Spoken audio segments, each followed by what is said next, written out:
Okay, good evening, everyone. Hello, my name is Matt, and I am one of the CAs of Zagreb Euros 2022. And thank you for joining us for tonight's panel discussion on POC experiences within debating. What I'm going to do is I'm going to start by outlining some housekeeping and then introducing our panelists. So we've got some questions that were submitted in advance, and so we're going to talk through those topics. What I would also encourage you all to do is to please do submit additional questions in the chat, either about what the panelists are currently speaking about, or maybe if there's something additional that you would like them to speak about later on in the discussion. We anticipate the discussion will go on for, say, 45 minutes to an hour or so, but really it's up to you guys. The more questions there are, I know our panelists have got lots of experience that they want to share with you, and so the more questions you ask, the more they'll discuss, the longer we will go on for. This session, of course, is being recorded, and so will be available to review later on. Please do use the chat function rather than unmuting yourself, etc. It just makes for a better experience for everyone. So our panelists for this evening, firstly, we have from the University of Oxford, Zarina Belgam. Zarina is a World's Open quarterfinalist, Cambridge IB semi-finalist, and they're also a semi-finalist at Doxbridge Worlds and at Korea Worlds. They've CA'd a great many competitions, with the head of Team England's development squad, and they were also the former captain of the Team England World Schools team. Joining Zarina is Hamza from LSE and Harvard. He debated for LSE for 4 years, and he was ranked the best speaker in Europe, the best speaker at Oxford IV, at Yale IV, and Doxbridge Worlds. He was also the 5th best speaker at the Real Worlds. Currently, he's at Harvard on a Kennedy Scholarship, doing 2 years focused on social activism. And lastly, for tonight's panel, we have Umar, who is from South Africa and is currently studying at UCL in London. He's judged out rounds across the world at Worlds, Pan-Africans, Euros at ABP and at Sydney Mini. He currently sits on the World's POUDC and SANUDC councils and is the former chair of the WITS Debating Union. Unfortunately, our 4th panelist, Joshua, couldn't be with us tonight, but he thanks you for all of your excellent questions and no doubt would have contributed much to our discussion. So what I'll do now is I will hand over to our panelists to begin the discussion. And panelists, if you'd like to outline each topic as we go, I think that would be really great for everyone. Thank you. Okay, cool. Yeah, thank you for that. Really appreciate it. It was really nice. So I think today we have a few things that have been submitted through the discussion forum, and also just some things that we brought up amongst ourselves that we thought were important to discuss. So we'll probably bring them up, flag them, speak a little bit about them, and then if you wouldn't mind or you'd like to contribute, maybe you can just drop some comments or questions in the chat space. We'll do our best to engage you throughout. So I think there are 5 or 6 of them at the moment. So I don't know if we think it's better to do them one at a time or maybe just highlight all of them, because I think we can just start with number 1 and then run through the list. Okay, cool. Yeah, so we'll start with number 1. So I think we're just gonna, this one is sort of just briefly to highlight some of our own experiences as being people of color in the debating space. And I think maybe we can get Zarina to start us off there, and then Hamza and I will jump in. Sure, I'll start with my general experience and then I'll go towards like experiences specifically as being a person of color. So in terms of my general experiences, I started debating in high school. I debated with a charity in the UK called Fitmate, and from that I had exposure to the school circuit in the UK, which I wouldn't otherwise have had. It was a weird experience for me coming from a state school in a poor area in London, because the debate circuit, especially at high school level, is dominated by private schools and it's dominated by a very undiverse group of individuals. Nevertheless, I persevered through that, despite some interesting situations, which I think we'll talk about later. And then in the uni circuit, I'm relatively new. I'm a 2nd year at Oxford, and I think that a lot of my experiences thus far have been from that perspective of being a freshman and transitioning into 2nd year. But obviously, I've had time to notice certain things, especially in regards to the ION and the UK circuit. And online debating has brought us all together, but I'm kind of a child of the online debating era. So yeah, I kind of see other issues as regions come together as well. So definitely contribute on that. Yeah, thank you for that. Hamza, do you wanna chime in, and then I'll go? Yeah, of course. So I had a slightly different experience in Zarina's insofar as I debated in a circuit in which I was, for all means, the majority before I came to the United Kingdom. So I was in Pakistan. I went to a reasonably decent school. It's not the best school, but it's the sort of school where it wouldn't be unthinkable for you to be on a good competitive debate team. So for me, it was more or less of a started from the bottom sort of situation and more of a am I at the top? And then you get to London and you find out you're not. And it was an interesting experience. I think for me, it was humbling, but at the same time, it made me vigilant that just because domestic circuits can have certain norms, being within the majority is so important. And I think I found that out in sort of two different ways.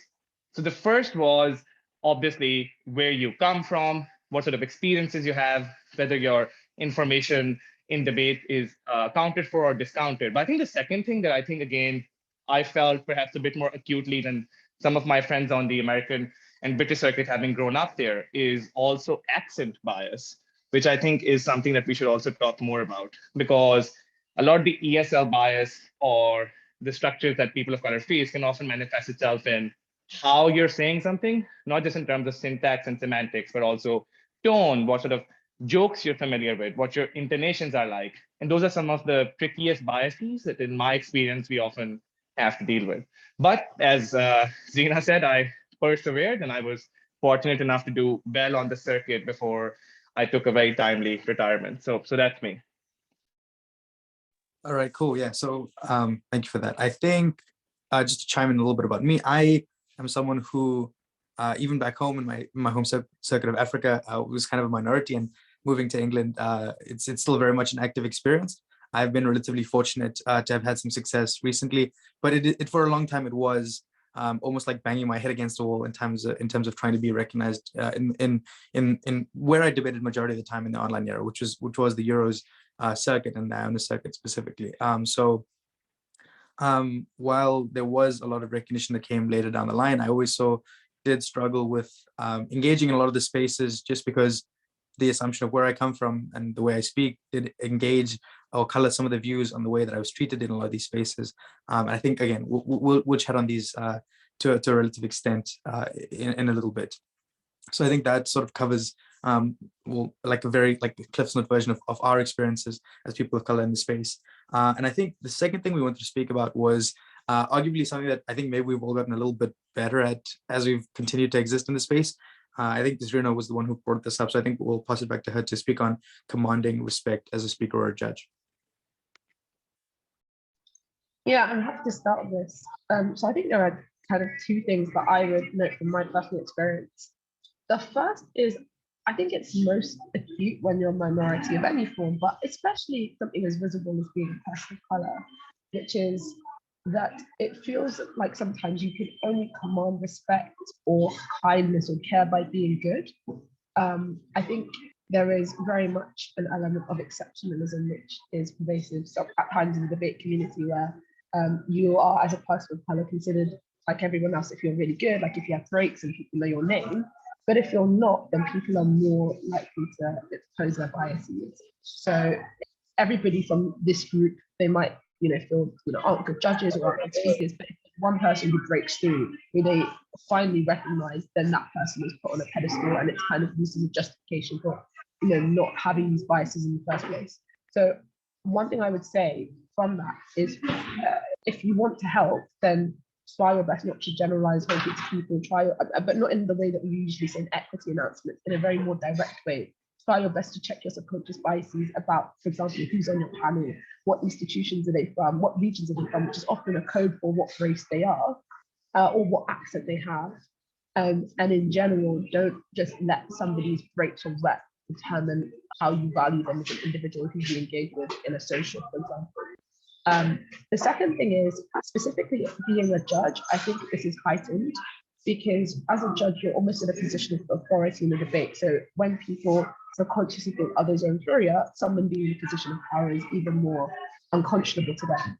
And judges already have it hard in the online era, especially. There have been several instances of judges facing abuse, people leaving their Zoom calls, I think, or wings being overzealous and over chatty. And I think that's more likely to happen for POC debaters, unfortunately. So again, another thing going forward is, at least from the perspective of everybody else who may engage in that behavior without realizing, making sure that you show your chairs respect and your panelists respect, especially when they're from these communities, because subconsciously you could be disregarding what they're saying, or you could be not showing them respect in their call because you think that they shouldn't have come to the right call in the first place. And we can all be nice people, but still have these biases. So checking yourself is the only way to do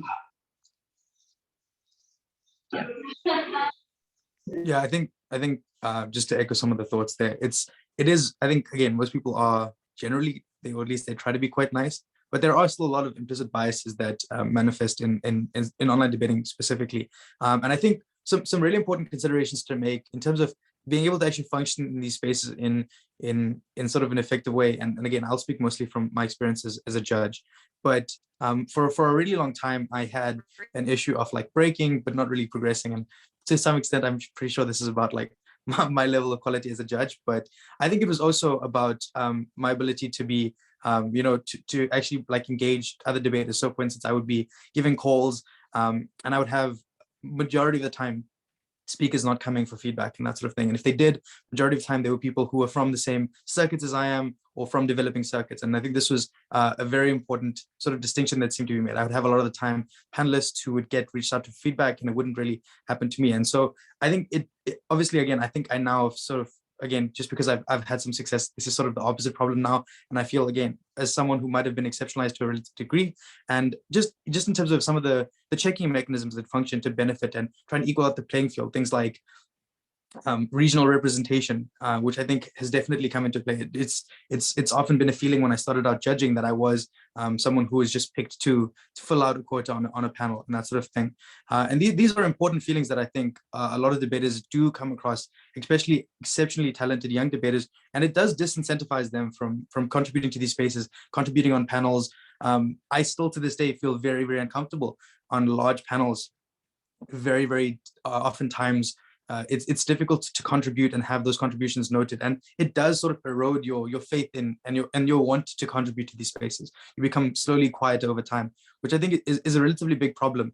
And so Zarina's thing on like acknowledging the bias that might exist and making sure people have an ability to contribute effectively is really important, because otherwise we sort of form this knowledge pyramid, and we know these individuals who have this capacity. I think it becomes a bit redundant over time, and so these are really important things that I think to try and check within all spaces. And I think it does vary significantly circuit to circuit, but I do think it's something that's pretty important to note, especially for debaters. Even if you're just engaging a judge, it's really important that you offer the same courtesies to all judges, and you do try to check your biases there. Hamza, do you want to chime in? Yeah, just like 2 quick points. I will caveat that I've judged like a total of 10 rounds in all of my competitive debating career. So this is based off of those.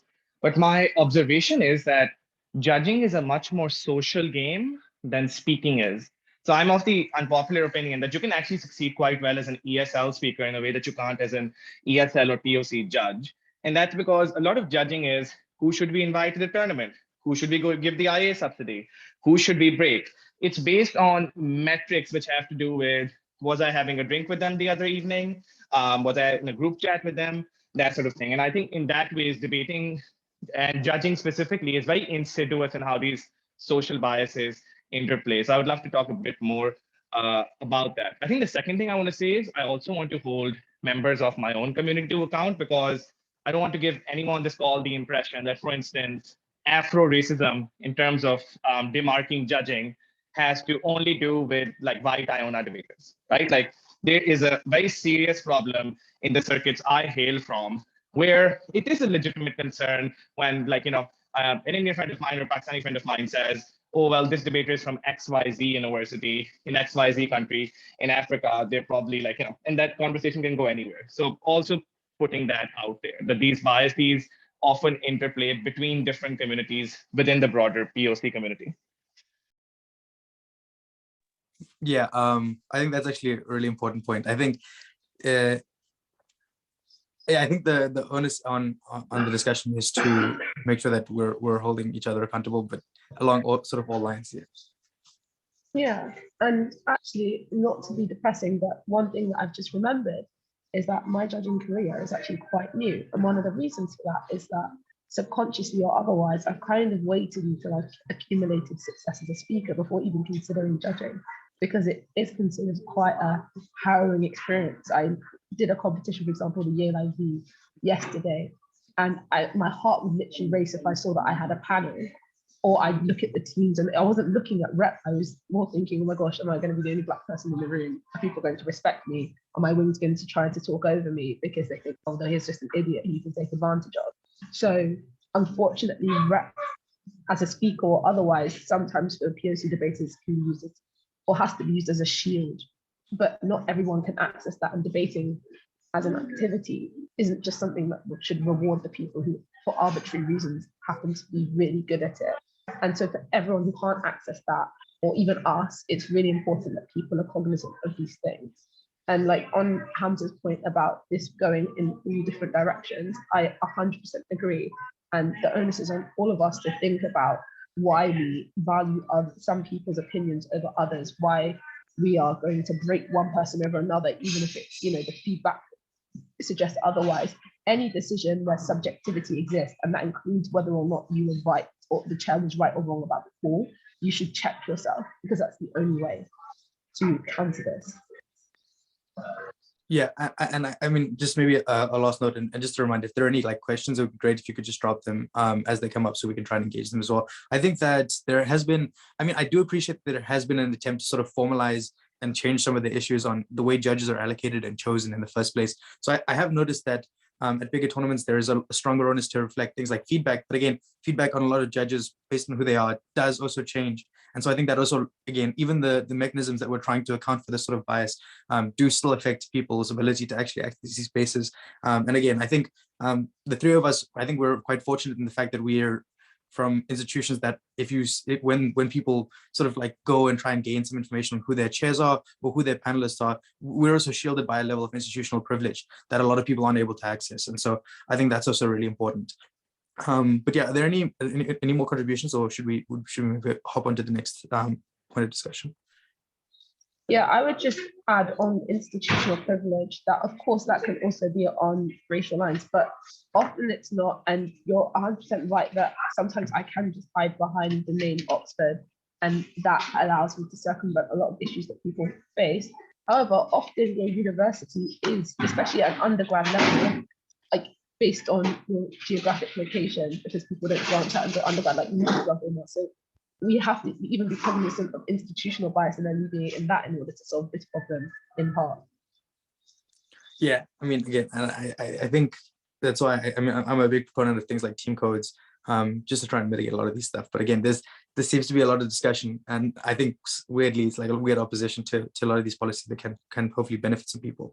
But I think then, yeah, I think that's the last contribution here, and I don't see any questions. I think we could probably move to the third item, which was I think this was a submission by through the Google form that was handed out. This one's around arguments around POCs and minorities, how to do them well and avoid generalizations. I think this is sort of a rising question, as pretty much every tournament I've been to in the last year has featured an equity announcement regarding this specific issue. Do either of you want to maybe start the discussion on this? Hamza, do you want to go first? Sorry. I think, again, to speak to that, I think one of the issues in which people deal with people of color within equity briefings is that, for me, it's not just a representation issue.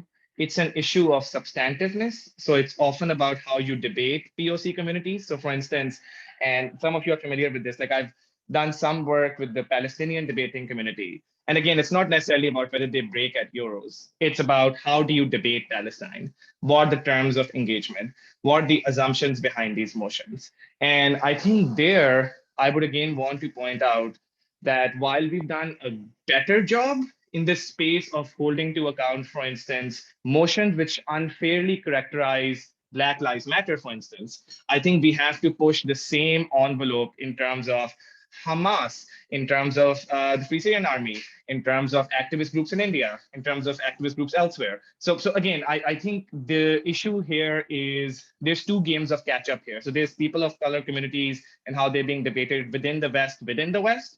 And then there's like a sort of like separate discussion of how to deal with equity insofar as countries in the so-called periphery are concerned. Like those are my sort of like tentative thoughts there.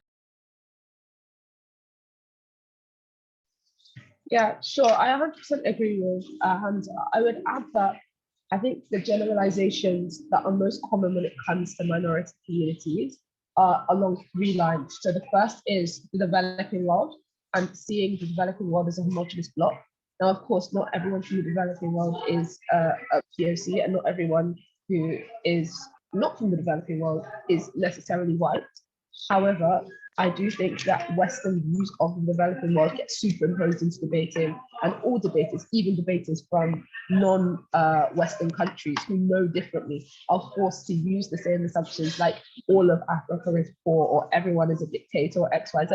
And when you're talking about countries which in the majority on the balance of probability are POC majority, and you're talking about them in such an unnuanced way and homogenizing them, it can very easily lead to you homogenizing your views of these individual people and therefore your views of like what they believe or how they interact. So for example, saying that, everyone in this country is stupid and therefore they're going to lose an election or like a dictator is going to be able to take over and cement themselves is maybe plausibly an interesting argument if you substantiate it, but without that, you're basically just saying that people of color are stupid or more stupid than people in the West. So that's the first thing.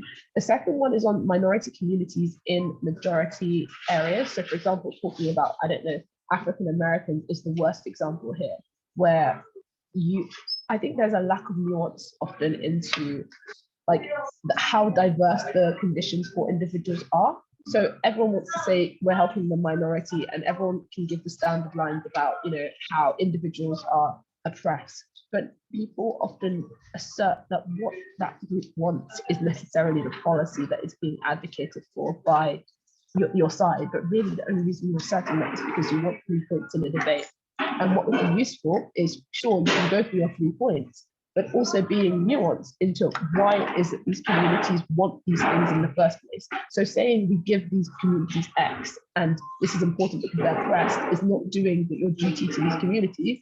What's doing your duty to them is recognizing that there's a diversity of thought and opinion and a diversity of condition, and then explaining why these communities would want those things in the first place. The final thing is, I think the intersection of religion often disproportionately harms the generalizations of minority communities. And this is especially true when, for example, we talk about Islam and debating. Just because so many people who are followers of Islam are not white, and also Western culture is overwhelmingly Judeo-Christian, I think that the way that we talk about Islam is often code for how we talk about, for example, brown debaters or like Arab debaters or debaters from, for example, many countries in Africa.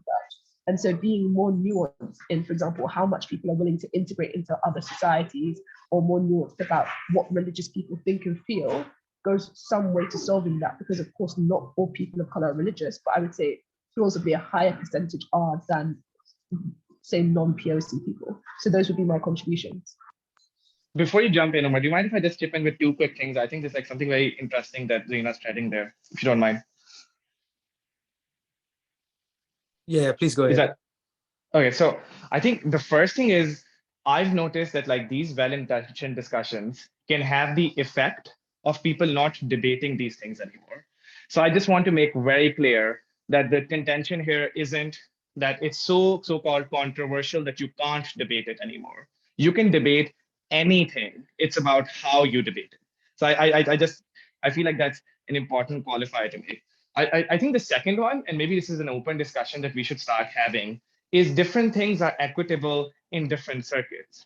I think that there are places in the world where debating abortion is a legitimate debate, because these are places where public opinion is indicative of that, right? So I think we also need to have a discussion about how we can reconcile the prerogatives of equity with the prerogatives of having an increasingly globally diverse community of debaters. So I think that's an important discussion. Yeah, those are my 2 points. Go ahead. Okay, yeah. So I mean, again, I largely agree with both of you because I mean, I think there is a level of double standard that exists in the global debating community. I think it is like sort of expected that we have nuanced enough knowledge to debate very like niche circumstances with like very specific contextual understanding of like places in Europe. And at the same time, if there is emotion about Africa, it's painted by this one broad stroke like brush, and we I think there's a level of rewarding for that level of debating, and I think that double standard needs to change. I've been on a number of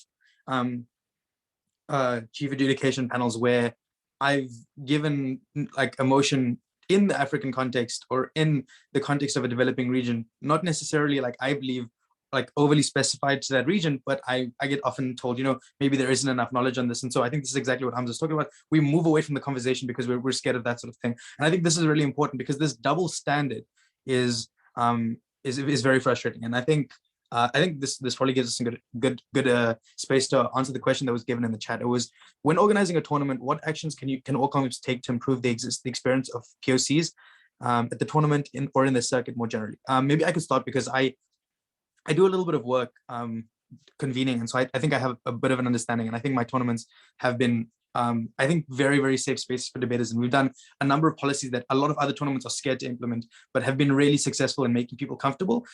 So the first one is just on a base level, it's inclusion. It's making sure that you have very diverse panels that represent people. This frames out a lot of the base and implicit stuff that, you know, we sometimes think that equity needs to guard against. Inclusion like engages them pretty robustly. The second one is I think a trend that has already been manifesting and debating is that we've like robustly started to change the way that equity should seek to engage and even recognize issues. I think this is seen a lot in the North American circuit. A lot of the time, these things literally come grinding to a halt because there is a greater respect of that. And again, so I think these are my two main contributions. Like inclusion will fundamentally change the space and also incentivizes participation, because when people can see themselves represented in institutions, they're more likely to try. And I think it changes the level of respect people have for the nature of these tournaments. But also just, I think there is the spirit that I don't necessarily agree with that exists within competitive debating. It's that we sometimes don't need to recognize some, I think, just general things humans should do because we're debating competitively. And so creating an onus for mutual respect in tournaments very strongly, not just making sure that the space is competitive, but also quite equitable and has that like that core tenet of mutual respect. I don't know if either of you have an answer to that question that you think is important. Well, on things like debates, I think one of the biggest spaces where we see a lack of equity, right, is that thing that we get after every round where the equity officer comes up and they say, we've had reports of generalizations, please don't do X, Y, Z. But I think more diverse CA teams and CAs who feel comfortable voicing their concerns about balances of motions would go a long way. So I've been on CA teams, for example, where we've gone through motions, we've tested them for balance, and then we've tested them for depth.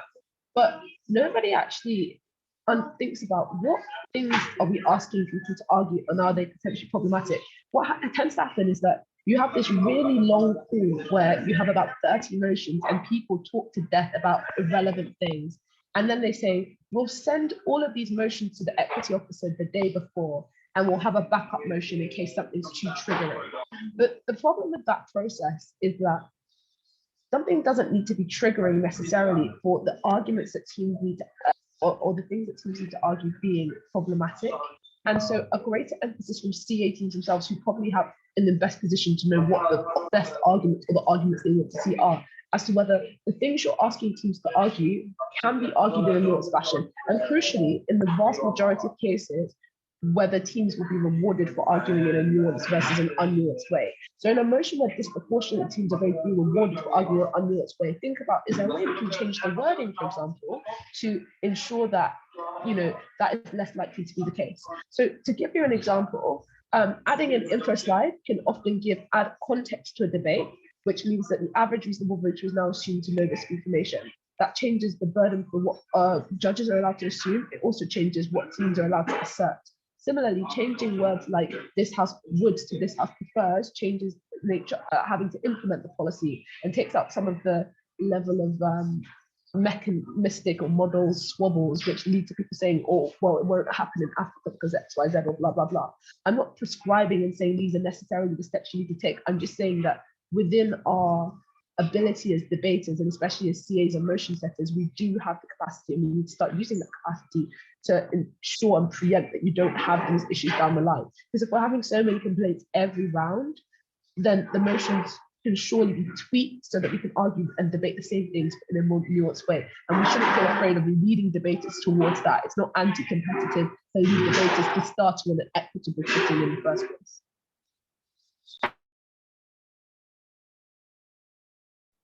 Hamza, any thoughts on that question?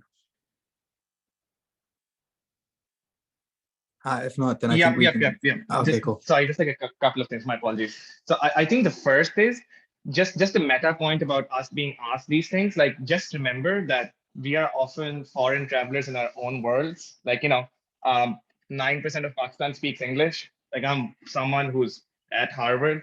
The chances that this is important because people often invite CAs and they're like, well, he's Pakistani, so we've ticked that box.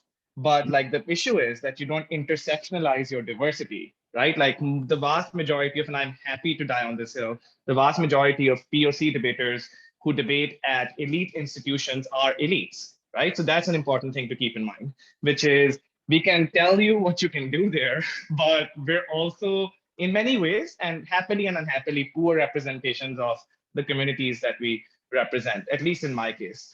I think the second thing I just want to say is, be honest about the fact that debating is not made for nuanced discussion. And that's a deficit of debating that you should be honest about. You have, like roughly 60 minutes for 8 speeches to debate very complicated topics about people's lived experiences. And what that means for me is sometimes the discussion is too tricky to have, not because you can't have the discussion, but because a parliamentary debate is not the correct forum to have it. So I think even being honest about that, this structural bug in debating as an activity is fine. Like, for instance, the discussion we're having right now is much more suited to a panel discussion than it is to debating about it. So I think that's just something we should be more transparent about.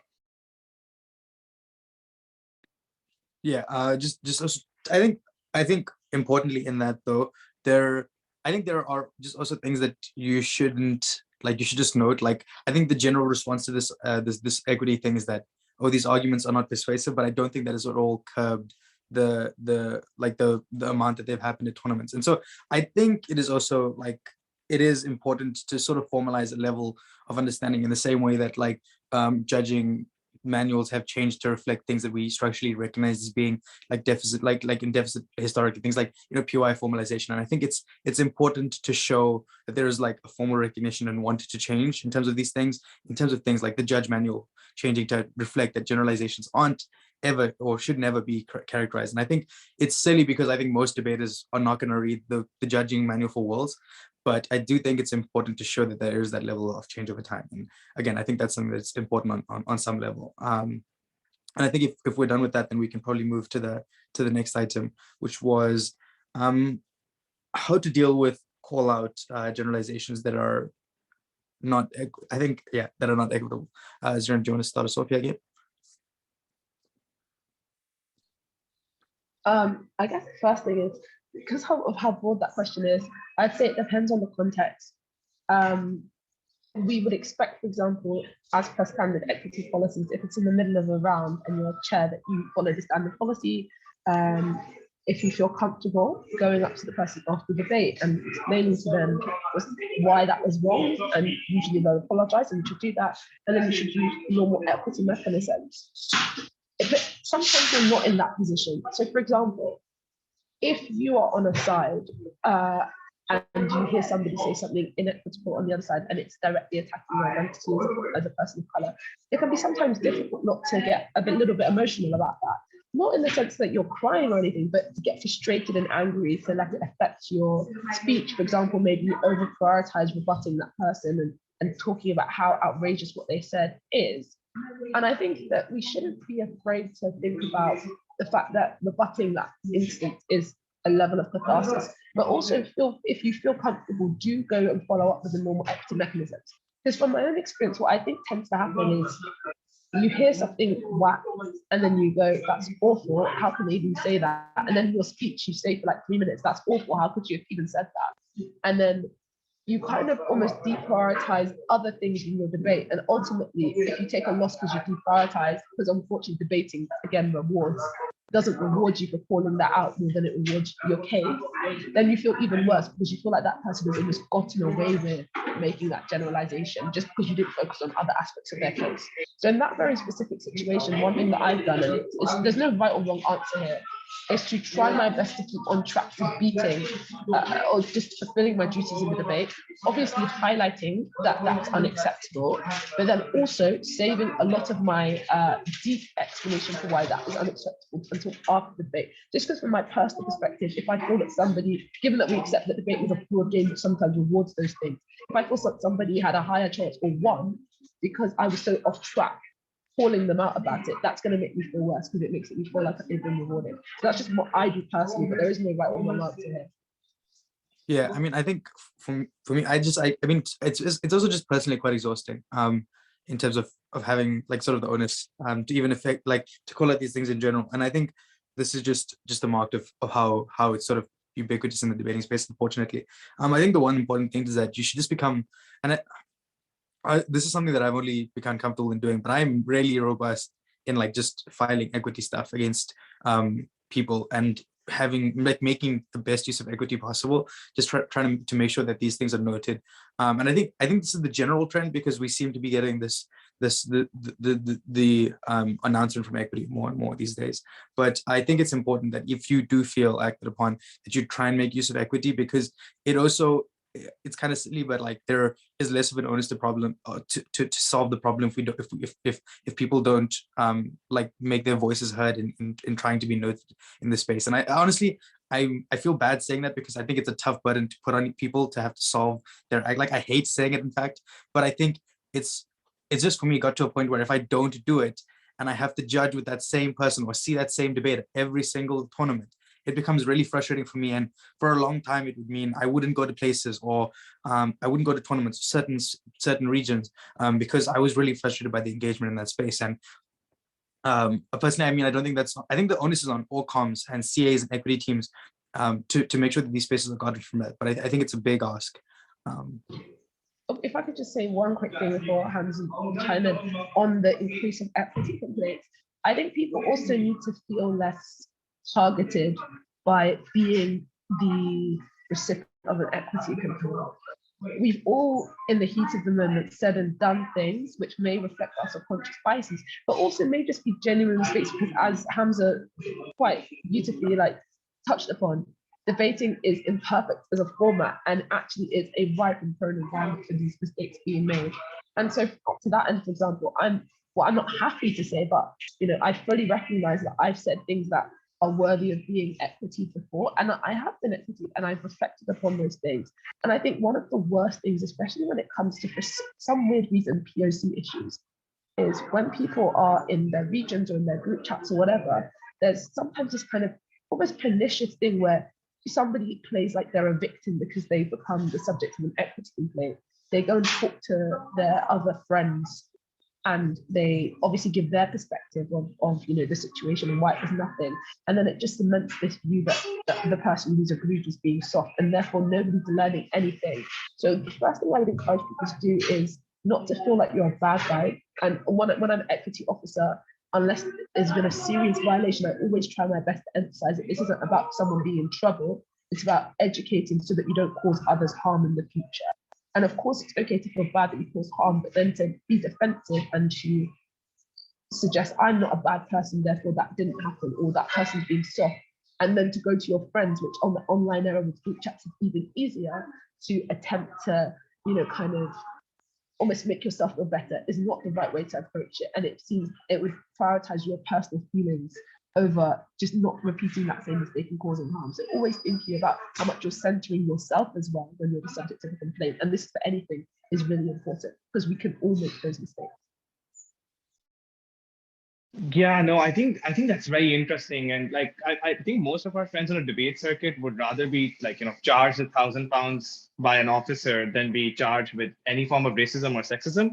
And that's like an interesting discussion to have as to why that's the case.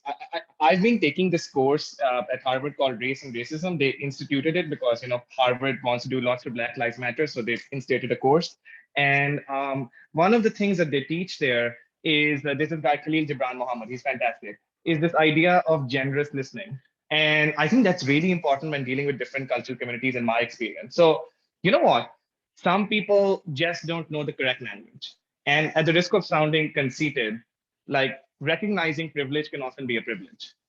Some people have never been privy to the same cultural education that we have of, for instance, how to talk sensitively about racial minorities, ethnic minorities, gender minorities, sexual minorities. So I think starting from the place that this person did not know better and then reevaluating that Bayesian prior, like if it becomes very clear they're doing it in bad faith, I would file that complaint. But that's sort of the place where I always like to start with, because I don't think most people just know the language and know those assumptions. Which brings me to my second point, which is I've been reading this person called Audre Lorde, who's pretty cool.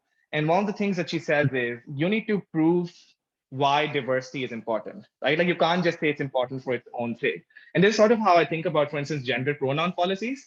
I just don't think people explain anymore why we have a gender pronoun policy. Does that make sense? Because the assumption is that everyone's caught up to the discourse, but you're debating in a circuit of 100 different countries where there isn't even a discussion to begin with in many places. So I think consistently explaining, justifying, substantiating why we have equity, why we have different policies, as opposed to what the policies are, is the best way to secure buy-in. Because otherwise you'll have locker room chats in the back of, yeah, I guess we have to say the pronouns again, or we have to do this again. It's because partly because we haven't made the case for why these things are important, because we take the case as a given. And I think that's like an important thing to do for CAs and equity teams. Yeah, I mean, again, yeah, do you want to go, Zerina?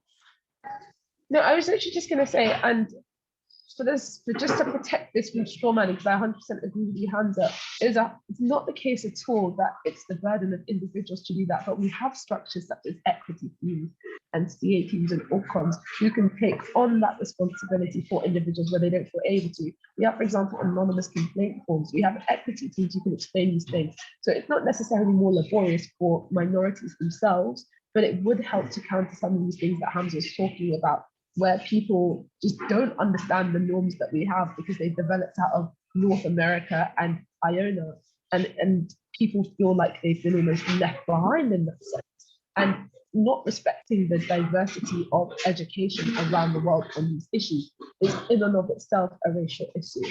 So it's interesting how that intersection plays out. Yeah, that's a very interesting point. I'm not actually sure how to contribute on that one, but just to contribute on some of the stuff that came up a bit earlier, I think there is this general laziness, and I think it's manifested really strongly when it comes to equity teams. While we've become like, especially as like, while we've become a lot more aware of the way we set up tournaments, and like we've become incredibly robust, making sure we have diversity and really strong CAs and the best technology to have these tournaments. I think equity is something that's often lags behind in this, and I mean I'm guilty of it on a personal level when I convene. Is that it's very hard to like make sure we're putting as much effort in making sure that equity briefings are robust and comprehensive and actually give that understanding and facilitate that discussion, as opposed to be something we tag on in 10 minutes while we're waiting for a draw when we know no one is listening.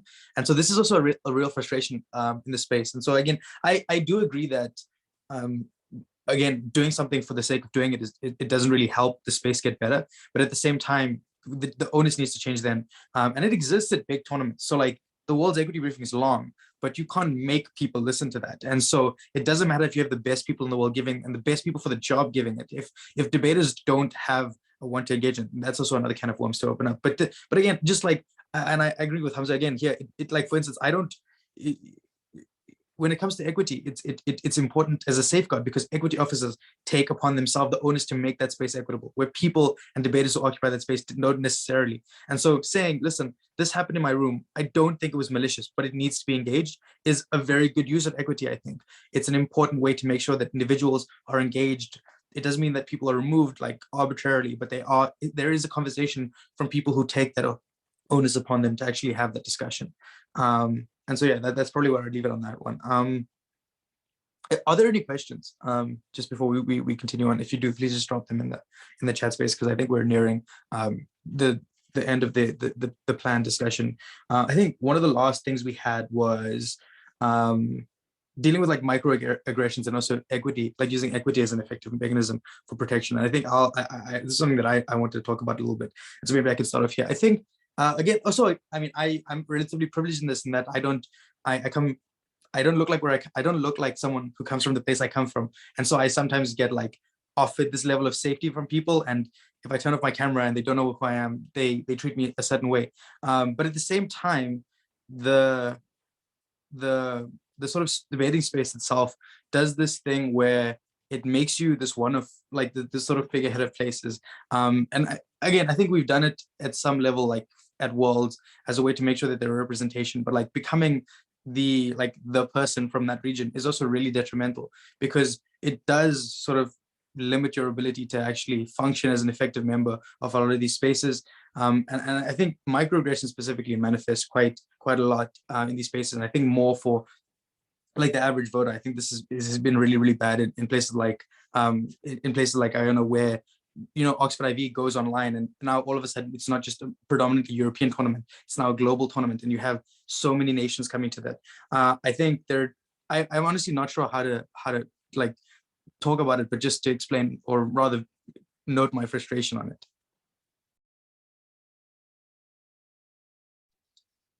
Yeah, I would like to continue here. In terms of microaggressions, I think it's all the subtle things that you can think of, but think in the debating context. So think about, like when you do health and safety, if you want to help, and you think about all of the ways in which almost things can go wrong. I think debaters should think about all the ways in which they can end up isolating or harming POC individuals just through debating. So whether it be an in-person tournament or online, I know we've talked about this before, but who you choose to give feedback to can often be based on who you want to see do the best. And actually subconsciously that can be based on who looks like you and whose story you can invest in the most. Who you choose to mentor as a good debater as well is another thing which will significantly change how they enjoy the activity, but can be coded based on racial lines. So I think all of these things are really important. And I mean, they're not aggressions in a very harsh way, but they are microaggressions insofar as they can meaningfully impact people's views of debating.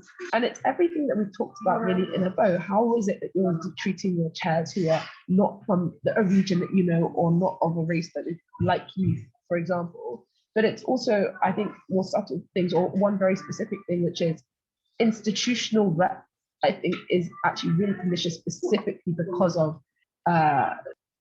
racism in debating. So, for example, I've noticed quite often people look at tabs and drawers on group chats and they go, oh, I'm in an easy room. I have a team from Ghana, or oh, my judge is this person. Oh, I don't know who the F they are, for example. Oh, this is going to be rubbish. And they already go in with this mentality that, one, they deserve to win because they're from, I don't know, Oxford or something, by my institution, or they're, not from these places abroad. But two, that the judge is likely not to be credible. And the only way that they can validate that they're credible is if they give you the win. So anything other than a win is going to lead to problems. So it feeds into everything that we've been talking about. I think the final thing is, in terms of microaggressions, something as subtle as with whom you make friends. Now, there's a tendency in debating, unfortunately, to only make friends with people you think are as good at debating. I think that's bad. You shouldn't do it. And, we're growing, we really shouldn't be doing that. But beyond that, I think that people tend to try to group themselves very heavily around people who they think are like them, whether it be from the same institutional group, in the same region. This isn't always explicitly racially coded, but insofar as some cultures cultures are diverse, and some cultures are based on having a majority of a certain ethnicity and then versus others, in terms of the music that you like, the experiences that you have, people should try to reach out to others as often as possible. That doesn't mean you have to like every friend request that you get on Facebook, but be open to talking to people who don't just come from a school like yours, and be open, for example, to talking to people in an in-person competition who you don't recognize, because these are the ways that break down that lack of recognition and you stop the exceptionalism which can be right in the absence of like not being racist.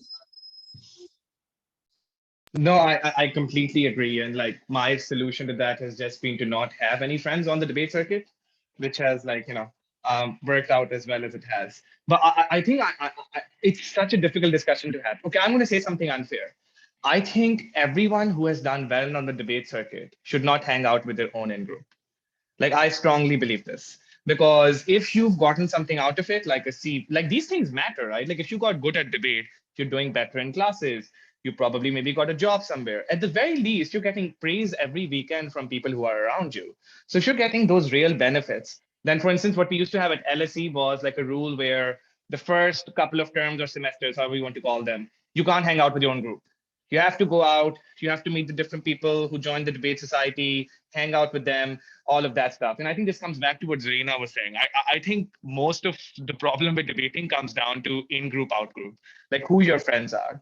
And nothing succeeds like success. Like people hang out with people who are successful, whether they are from a different university in the world, where they speak in a different way. So I think, and those things correlate with race. Those things correlate with class. Those things correlate with gender. But I think the biggest thing is if you see someone make a mean comment, pull them aside and have a chat with them because you're as successful as them, so they will listen to you. If you feel like someone's not being included in a specific conversation, pull them in and crack a joke, get them in the conversation because you have that credibility that other people might not. I don't know how you institutionalize that policy, but I think just being a good Samaritan, socially speaking, on the debate circuit, especially when it's given you that much back, is something you should do, and it's a responsibility you have.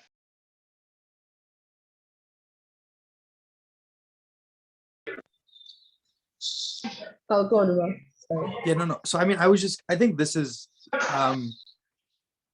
again something that I think is quite difficult to me to speak up because I think I even struggle with it even now, having just moved to the circuit, and I think now, like being someone who's always participating in but not inside of it, and now someone who is inside of it, I think it's genuinely quite jarring to see this sort of thing manifest. I, as someone who I think I would call myself like an older debater. I've been debating for a number of years, and seeing how this sort of manifests in freshers, like I've got in just within my new institution, and how this sort of thing plays out. And again, I went to the first in-person tournament I've been to in like 2.5 years this weekend, and it was really uncomfortable. It was really difficult to exist as someone who I'll be honest, as a speaker, I'm not that competitive anymore, and so it's like sort of eroding those barriers. I would be sort of very cautious on placing, like telling people that they should do it, because it's difficult for most people, I think, to actually, even if they're someone who's successful in the debate space, to occupy space in debating. It's genuinely jarring for most people, and especially if you're a minority in those spaces. And so just, I think there should be an onus to make the space as welcoming, and again, I think difficult to formalize, but really important for the sake of debating as an institution competitively. If we don't necessarily make the space more competitive, not competitive, comfortable, and give people that opportunity to find their voice in it. And I think there are subtle ways we can do it. I really do think that there's going to be arguably what happened when the debating circuit was in person, just the strong, very, very strong concentration of people who continuously would win, continuously would attend opens, because they have that level of capital and that ability to accrue capital along those lines. So yeah, it is a very, very important issue. I feel I think some more thought needs to be put into how we can engage it. Yeah, I'll just add a couple of final things on this. The first is, and apologies if I'm reading negatively into social dynamics and debating, but it strikes me that the correlation of people who hang out with each other just because they're good at debating is so strong that it cannot plausibly be true that everyone genuinely likes each other. And it feels like people tend to fake it until they make relationships, just because you both have a break.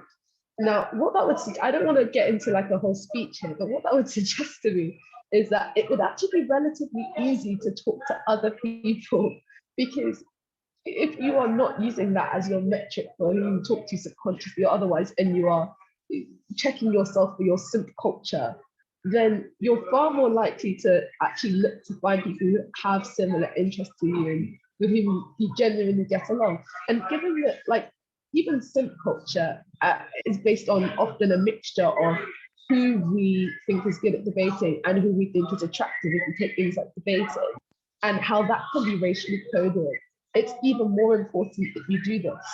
The second thing I'll say is, I think debaters often see debating as a space which is one of like a retreat from the world. So if you're socially awkward, if you're a bit of a nerd, all of these things, then you get this kind of retreat from the world. And I think that makes debaters reluctant to change mechanisms to make debating more inclusive.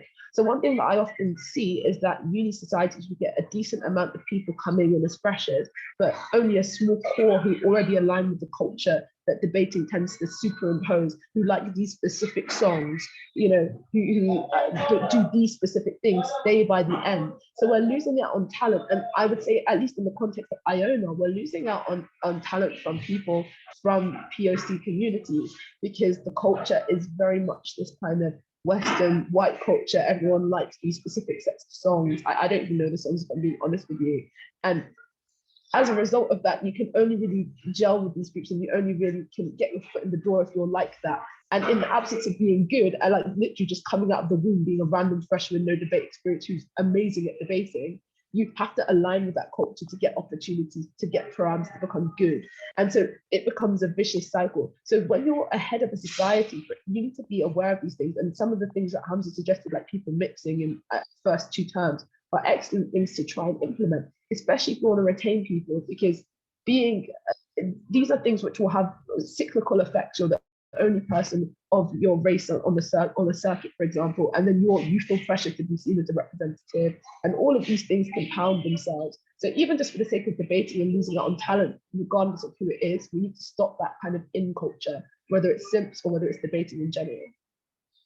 Okay, can I please say something, Omar, if you don't mind, based on what Zarina said? This is like really interesting. It's because like debating for me is like a social and sexual animal farm. Because once you get to the top of that hierarchy, if power corrupts, right? Because, you know, like who's at the top of the debate circuit? Patrick, the guy who used to be in the Glee Club and used to play chess in the parking lot. How is he the most popular kid in debating? And I think, you know what, this creates really serious problems of, for instance, harassment, etc. Because what happens is in this universe, this person, this like white dweeb is the equivalent of Cristiano Ronaldo for the vast majority of the global debate circuit.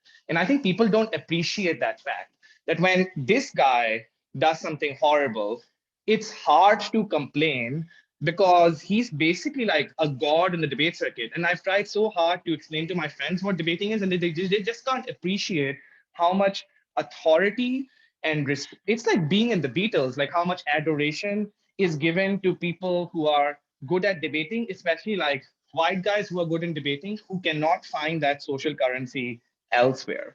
And I think then these people often do bad things that it's hard to hold them to account for, whether they are social, whether they are sexual, whether they are something else. So I think, honestly, this for me has like sort of 2 conclusions very early on when I started debating.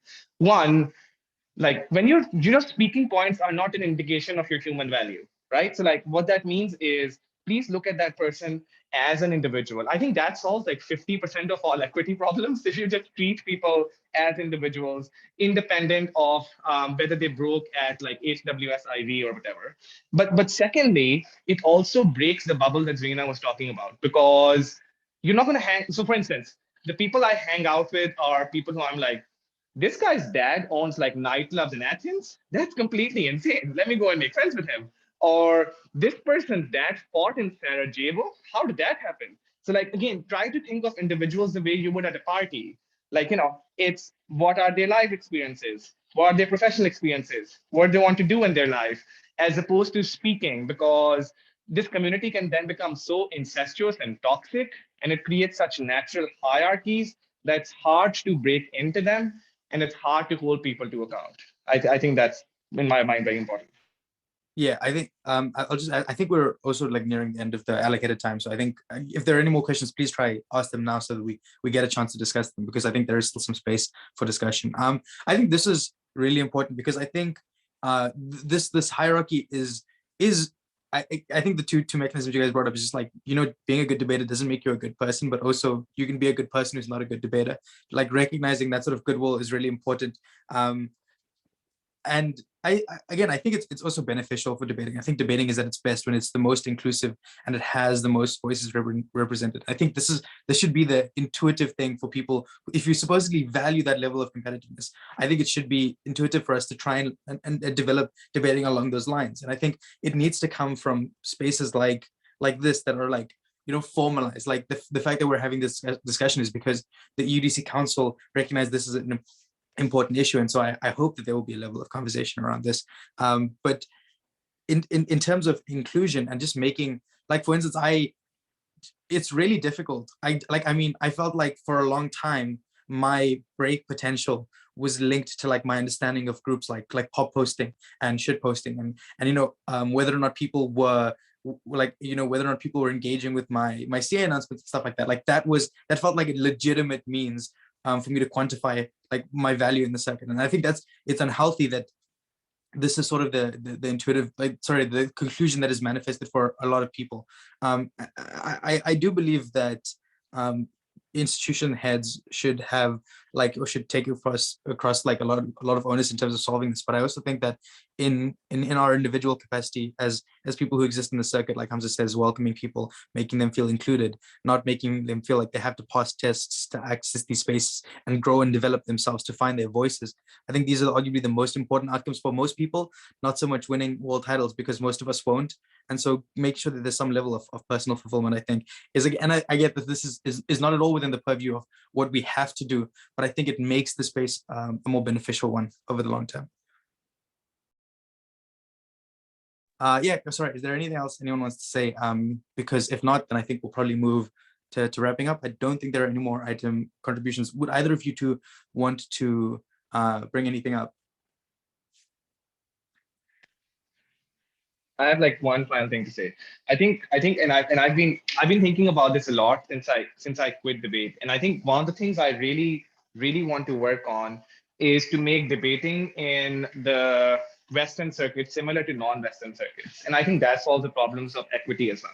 So in Pakistan, for instance, the debating circuit is the activist community.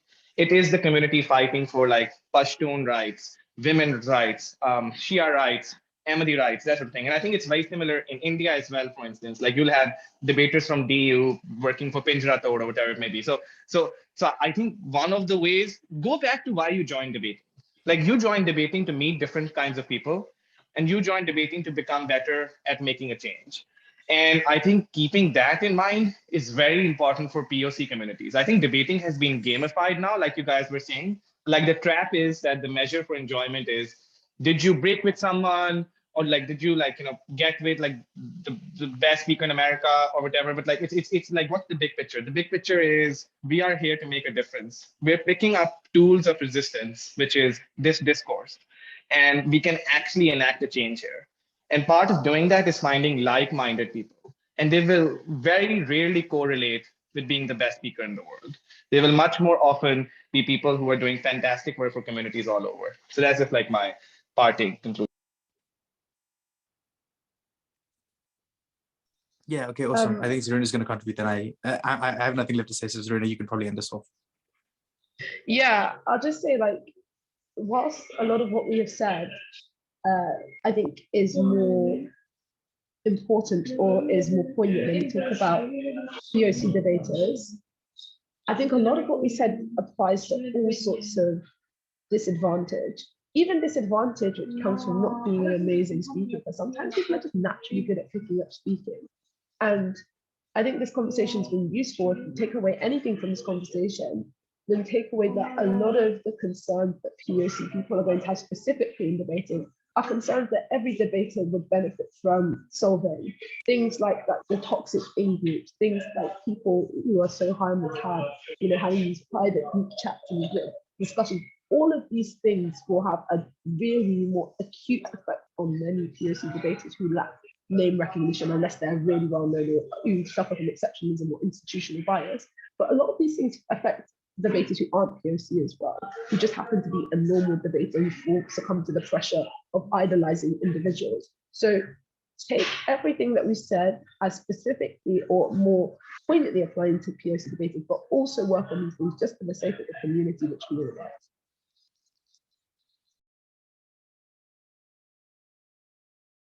Also, yeah, thank you for allowing us for having, like, me personally on a personal level, I really appreciate being involved with this forum. Debating means a lot to me as a person, and I appreciate having my voice heard. So thank you a lot. I really do appreciate it. Okay, well, thank you, everyone. Thank you for your great questions, both those submitted in advance and those submitted during the discussion. A huge thank you to Zarina, Umar, and Hamza for giving up their time so generously for us today. The very last thing from me is just a brief plug.